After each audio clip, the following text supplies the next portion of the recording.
Good morning guys, in front of me is HUAWEI Nova 11 SE, and let me show you how to remove all settings, how to reset all setup on your device.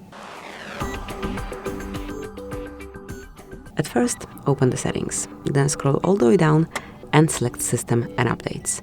Here mark Reset and select Reset All Settings. And if you truly want to do it, mark Reset All Settings, enter your PIN code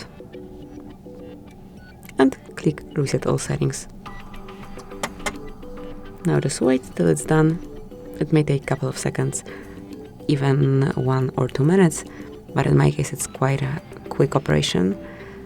As you can see, everything is reset and now you can customize your device from scratch. Thank you for watching, please subscribe our channel and leave a thumbs up.